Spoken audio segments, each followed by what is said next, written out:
Nuclear तारीख में एक ऐसी खौफनाक कहानी मौजूद है जिसमें एक ऐसा हथियार शामिल था जो कभी फटा नहीं, लेकिन उसके बावजूद उसने जानें ले ली।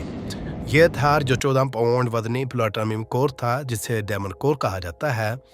कहानी का आगाज दूसरी जंग अजीम के बाद के दौर से होता है, जब न्यूक्लियर टेक्नोलॉजी में बहुत तेजी से तरक्की हो रही थी। 1945 में अमेरिका ने एटमी बम तैयार किया और उसे हिरोशिमा और नागासाकी में तबाही मचाने के लिए इस्तेमाल किया। इन हथियारों के लिए तैयार करदा मवाद में P-39 प्लूटोनियम कोर भी शामिल था, जो एक मेटल सफेयर था और तीसरे बम के लिए तैयार किया गया था।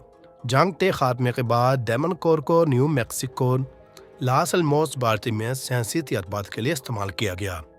साइंसदान इस कोर की क्रिटिकलिटी हालत का मुताला करना चाहते थे, यानी वो मकाम जहां ये खुदकार न्यूक्लियर रद्द-ए-अमल पैदा कर सके। लेकिन यह तहकीक इंतहाई ख़तरनाक थी, क्योंकि मामूली सी गलती भी तबाह कुन नताइज पैदा कर सकती थी।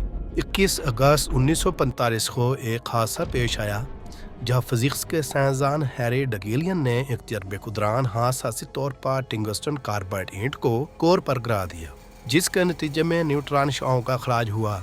अगरचे डगेलियन ने फौरी तौर पर ईंट हटा दी, लेकिन वो जानलेवा मकदार में शुआओं का शिकार हो चुके थे और 25 दिन बाद शदीद रेडिएशन पॉइजनिंग से चल बसे। कमोबेश एक साल बाद 21 मई 1940 को एक और हादसा पेश आया। साइंसदान लुइस स्लोटिन तिंगिन दी ड्रैगन तेल नामी तजर्बे कर रहे थे, जिसमें वो दस्ती तौर पर बेरिलियम रिफ्लेक्टर के दो हिस्सों को कोर के करीब लाते थे ताकि इसकी क्रिटिकलिटी हालत का जायजा लिया जा सके। स्लोटिन एक स्क्रू ड्राइवर इस्तेमाल करके रिफ्लेक्टर हिस्सों के दरमियान खला पैदा कर रहे थे। ये एक इंतहाई खतरनाक अमल था। जब स्क्रू ड्राइवर फिसला, रिफ्लेक्टर हिस्से कोर के इर्द बंद हो गए, जिससे एक तकनीकी रद्द-ए-अमल और नीली रोशनी की चमक पैदा हुई।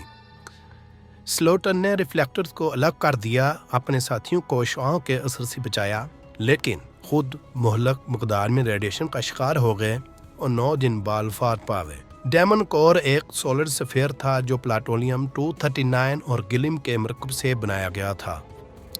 गैलियम का इजाफा प्लूटोनियम के डेल्टा फेज को मुस्तहकम करने के लिए इस्तेमाल किया गया था, जो इसकी यकसानियत और सख्ती मजबूती को यकीनी बनाता था। इसका कुतर तकरीबन 8.1 सेंटीमीटर यानी 3.2 इंच और 6.2 किलोग्राम यानी 13.7 पाउंड था।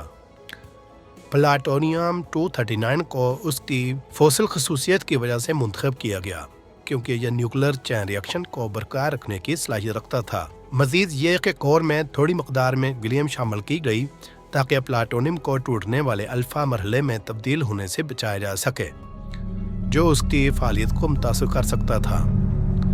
डायमंड कोर को इस तरह डिजाइन किया गया था कि यह आम हालात में तकरीबन कम मास तक पहुंच सके, ताकि जब इसे बेरिलियम या टंगस्टन कार्बाइड जैसे न्यूट्रॉन रिफ्लेक्टर से ढेर लिया जाता तो यह सुपर क्रिटिकलिटी हासिल कर लेता, जिसके नतीजे में एक तेज रफ्तार और खुद कफील न्यूक्लियर चैन रिएक्शन शुरू हो सकती थी। इसका सही क्रिटिकल मास न्यूट्रॉन रिफ्लेक्टर और दीगर इर्द गिर्द मवाद की तरतीब पर मुनहसर था। प्लूटोनियम 239 का पिघलने का दर्जा हरारत 339 सेंटीग्रेड यानी 1182 फ़ारेनहाइट स्क्वायर था। इसकी ज़्यादा कसाफत न्यूट्रॉन्स को कोर के अंदर या अंदर देर तक रोकने में मदद देती थी, जो न्यूक्लियर चैन रिएक्शन बढ़ाती थी। डायमंड कोर के साथ किए गए तजर्बात में बेरिलियम और टंगस्टन कार्बाइड जैसे मवाद का इस्तेमाल किया गया, जो न्यूट्रॉन रिफ्लेक्टर के तौर पर काम करते थे। ये मवाद खारिज होने वाले न्यूट्रॉन को वापस कोर में भेजते, जिससे फ्यूजन के इम्कान बढ़ते और कोर सुपर क्रिटिकलिटी की तरफ जाता। साइंसदान तजर्बे के दौरान न्यूट्रॉन रिफ्लेक्टिव मवाद को शामिल या हटाकर रिएक्टिविटी को एडजस्ट करते थे ताकि क्रिटिकलिटी को जांच सकें। यह कोर इंतहाई ख़तरनाक था, क्योंकि इसके बुनियादी तरतीब में ही क्रिटिकलिटी के करीब होने की सलाहियत मौजूद थी।